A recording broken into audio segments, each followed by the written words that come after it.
Pues bien, esa unión, esa unidad de los caracteres que definen un objeto recortado en la realidad, la esencia de ese objeto, o, como yo suelo decir, la consistencia, unida en una unidad indisoluble.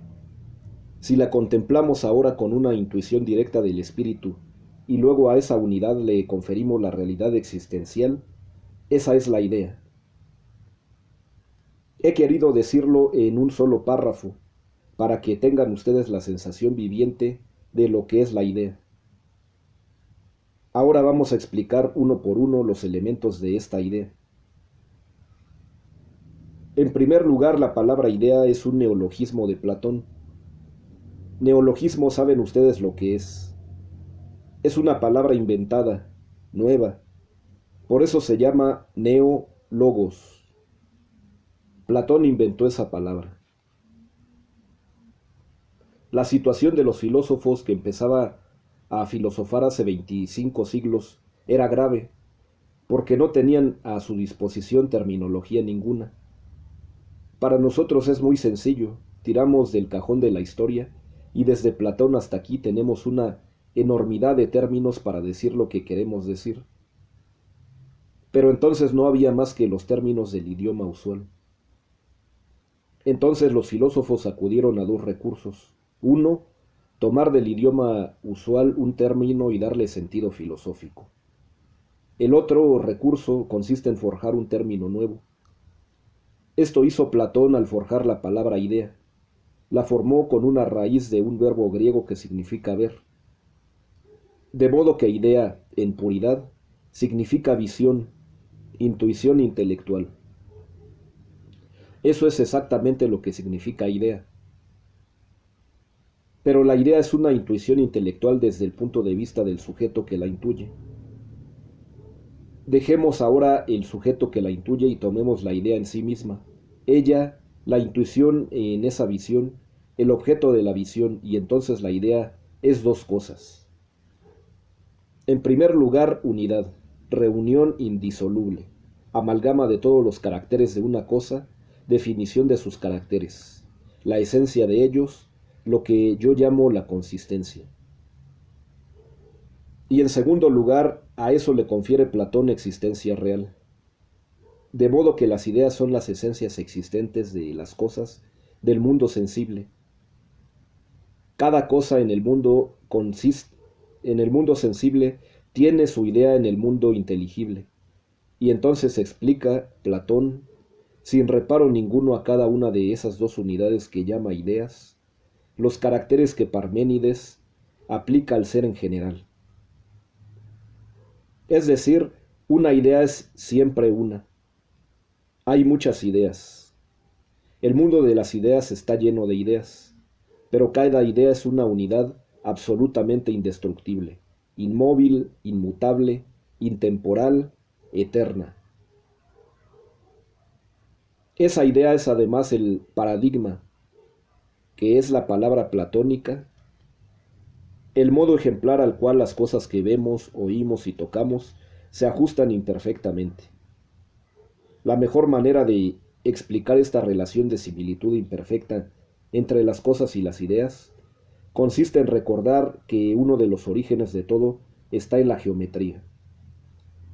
Las cosas forzosamente tienen que tener una figura geométrica, pero la tienen imperfecta.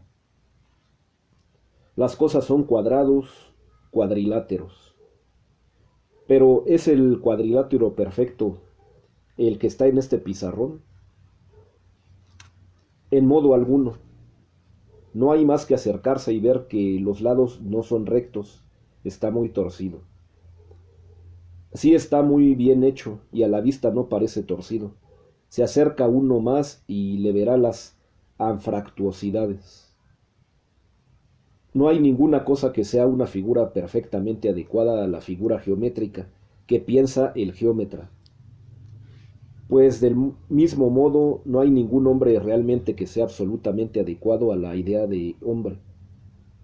No hay ninguna estatua realmente que sea absolutamente adecuada a la idea de belleza.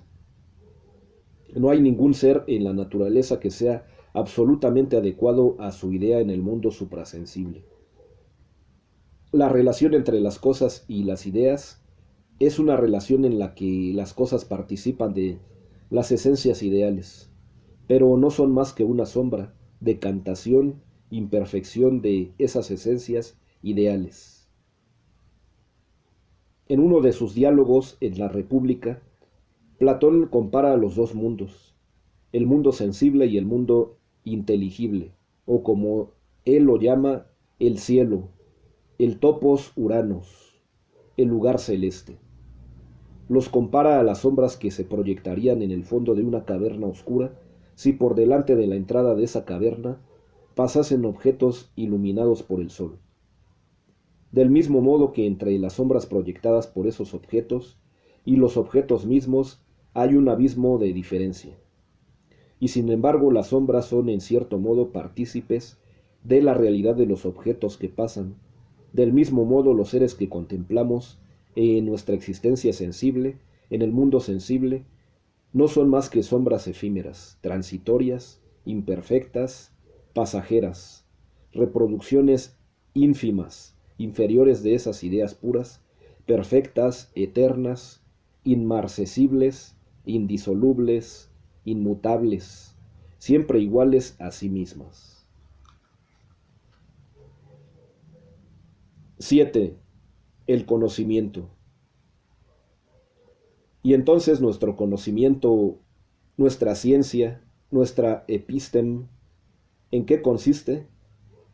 Consiste en elevarnos por medio de la dialéctica, de la discusión, de las tesis que se contraponen y se van depurando en la lucha de unas contra otras para llegar desde el mundo sensible, por la discusión, a una intuición intelectual de ese mundo suprasensible, compuesto todo él por las unidades sintéticas que son las ideas y que a un mismo tiempo constituyen unidad ontológica de la significación, unidad ontológica de lo que consiste, de la esencia, y al mismo tiempo unidad existencial tras esa unidad ontológica. En el mundo de las ideas hay además una jerarquía. Las ideas están en relación jerárquica, mantienen entre sí esas relaciones que son a su vez otras ideas. Precisamente este será uno de los puntos flacos del sistema platónico, y en donde la perspicacia profunda de Aristóteles sabrá encontrar el punto débil en donde penetrar. 8. La idea del bien. Todas las ideas penden de una idea superior a todas ellas, que es la idea del bien. Aquí resuena de nuevo, como un acorde que vuelve al final de la sinfonía, aquel interés moral que había sido fundamental en el pensamiento de Sócrates y que Platón también ha heredado. Para Platón, lo importante es realizar la idea del bien, que los estados políticos formados en la tierra, por la unión de los hombres que viven en ella, sean lo mejor posible, se ajusten lo más posible a la idea del bien. Por eso pone toda su filosofía, toda su metafísica y toda su ontología al servicio de la teoría política del Estado, porque cree que así la idea del bien es la idea suprema que rige y manda todas las demás ideas.